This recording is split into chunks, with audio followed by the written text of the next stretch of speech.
Hello, in this video I'm gonna show you how to manage basic gestures on PICO for Ultra. On PICO for Ultra you have these two head joysticks, and you can see that when I move them like that, they select different options, and to click, just click on this trigger. So for example, to enter library, just point on it and then click on the trigger, and you've entered it. Now you can open different tabs. To close it, click on this dot like that. And for example, if you want to move a window, hold on this bar and now you can move it.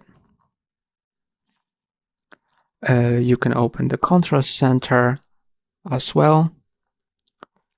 Here is the immersive mode. When you disable it, it will show you the camera image, and when you enable it, it will show you the immersive environment. You can open different apps, and they usually have 3 dots at the bottom. So first one is for closing, then this one is for minimizing, and this one is for full screen. So now this is the only app that's on screen, and when I disable full screen, it shows all of the other apps that are not minimized, and I can also close it.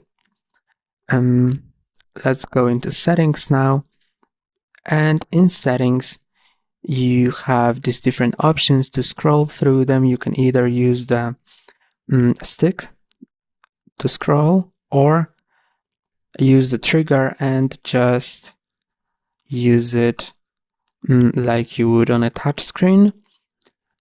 And you can, for example, change settings like pupil distance here by adjusting it like that.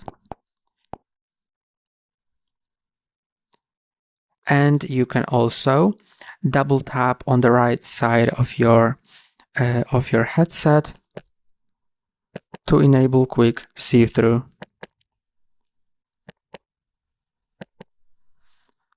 And that's all for today. Don't forget to like and subscribe. See you next time.